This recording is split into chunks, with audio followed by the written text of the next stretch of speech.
So I'm a long-time Android user who's spent almost the past full year with the iPhone 15 Pro Max, and I've got some thoughts. So for as long as I've been using smartphones, I've mostly been an Android guy. But this is the combo breaker right here, the iPhone I've used the most in over a decade. For most of the past 12 months, my main SIM has been in this iPhone, even as I've used the latest Android stuff in the course of making videos for this channel. In that time, I've also entangled myself in more areas of the Apple ecosystem. Yet, although I have used this iPhone a ton in 2024, it's not a phone I felt a huge amount of affection for. And the more I think about it, the more this seems like a flagship designed for a world of boring phones. Let's take a look at why that is as I reflect back on my year with the iPhone 15 Pro Max. I'm Alex Dobie, this is XDA, let's jump in. First things first, the largest and most expensive iPhone is still a big, chunky phone. Pick this up and compare it to a phone from a few years ago, and it's easy to see why Apple is rumored to have a slim iPhone variant on the cards for the 2025 release cycle. I'm also not a fan of the Pro iPhone color loadout at all, mainly because it's just painfully dull. That's why I went with the white 15 Pro Max, because at least it's relatively bright and eye-catching, versus the other hues which look like they were pulled from the palette of an early 2000s military shooter. Per the rumor mill, this year's iPhones are set to bring back the white, grey and black Pros, while also adding another that sits somewhere between barbecue sauce and Nutella. Yikes. Because big iPhones are typically so chonk-tastic, I generally prefer the Pro, not Pro Max in this design. Unfortunately, the best iPhone camera this year is exclusive to the Pro Max, so that's what I've got here. To Apple's credit, the move from stainless steel to titanium and the slimmer display borders does help a little with one-handed use, but overall this remains a phone that is tough to one-hand, and since I've mostly used this iPhone without a case, I've had to be pretty careful using it out and about. Let's tackle physical wear and tear next, with the best part of a year of use on this 15 Pro Max. For the most part, it's held up well enough. The most noticeable signs are on the display, where the smudge-resistant oleophobic coating is starting to wear away a little in the bottom portion of the screen. It's not gone completely, but it is less resistant to smudges and fingerprints than it was a year ago. It's also mostly free from hairline scratches, save for one extremely light one right in the very center of the screen, so slight that it's basically impossible even to capture on camera. And that extra tough titanium frame, it served me quite well, but it's not completely impervious to damage. I've got a couple of nicks on both bottom corners, no idea how either of those happened. But yeah, it may be titanium, that does not mean it's indestructible. Battery health stands at 98% after just under a couple hundred cycles since picking it up on launch day in September 2023. No change in perceived battery life for me throughout that time. This phone is a champ and I basically never had to worry about it not lasting me through even the busiest of days, even when that day begins and ends in a radically different time zone. That's good to see, obviously, because iPhones are still pretty slow to charge compared to most of the Android competition, even though the iPhone uses the same USB-C connector as everyone else now. Actually kind of funny how I've really not thought about this port at all during my time with the iPhone. It's just kind of a given now that Apple's phone uses the same connector as every other phone, which, let's be honest, really should have been the case a few years earlier. Obviously, if you're not a weirdo who has new phones arriving every few weeks, then a year or so of service is the bare minimum you should really expect out of an expensive flagship phone, but still reassuring to see that my 15 Pro Max is still basically A tier in terms of wear and tear years on. Throughout the time I've had this iPhone, I've used plenty of Android devices that have surpassed it in a few areas.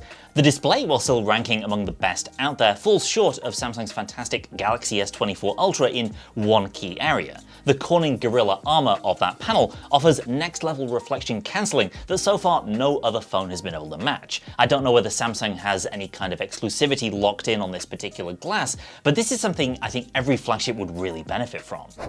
Ergonomics are another slight pain point. While there are plenty of big, bulky Android phones like the aforementioned S24 Ultra, you can still find some others like the Honor Magic 6 Pro that I feel are much more comfortable using with one hand despite their larger screens. I've even used some foldables, not all of which I'm allowed to talk about yet at the time we're making this video, that feel more slight in the hand than this iPhone and are easier to reach across to boot. And we've already briefly talked charging speeds, but yeah, it is kind of ridiculous how much faster phones like the OnePlus 12 can charge compared to the iPhone. When you do need to refill in a hurry, getting basically a full tank in 30 minutes or less is huge.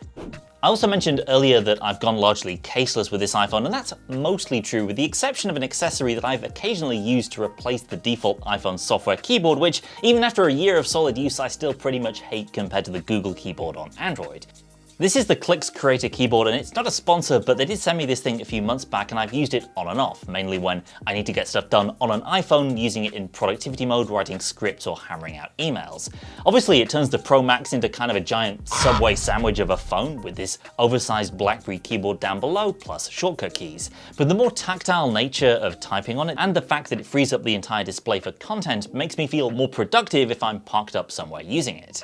That's another strength of the iPhone, the huge accessory market that means that if I was inclined to use a regular case or a screen protector, there is plenty of choice out there.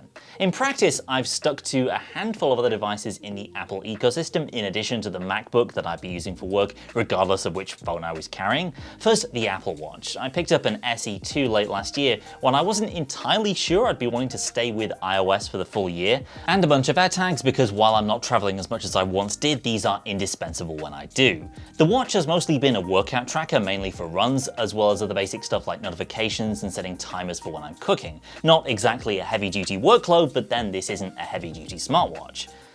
Despite the fact I've used multiple other phones throughout 2024, I've definitely felt the pull of the Apple ecosystem from the various devices I've used with this iPhone. The Apple Health app gives me a huge trove of personal fitness data that would go up in smoke if I suddenly stopped wearing an Apple Watch, and similar situation when it comes to sharing AirTag locations with friends or family.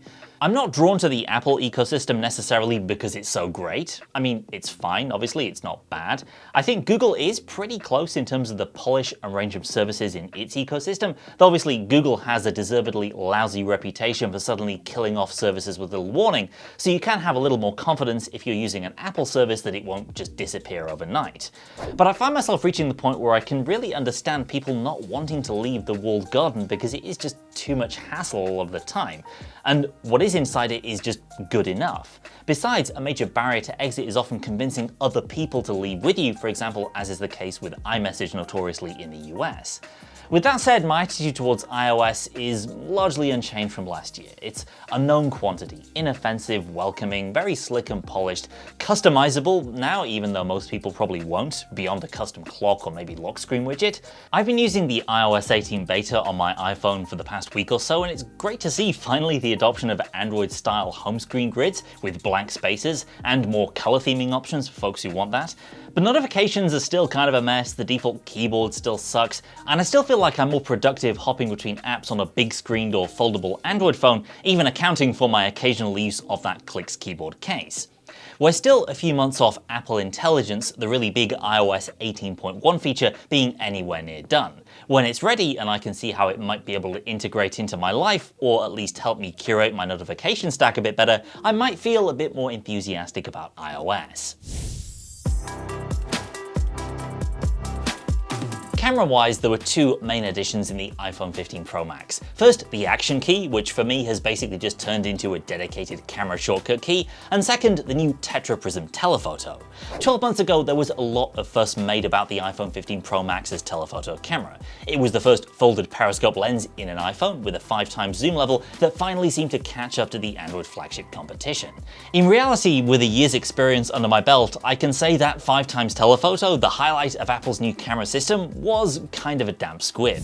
In daylight, it's beaten by most flagship Android cameras with a comparable 5x shooter, performs a little better in low light, but I still feel like it's a dud compared to what Samsung and Google can do with a folded telephoto. There are occasional moments of brilliance where you can capture a really great looking distant portrait or something like that, but in almost all conditions where I found myself needing a long telephoto, I'd rather reach for the S24 Ultra or Pixel 8 Pro before I'd use the iPhone.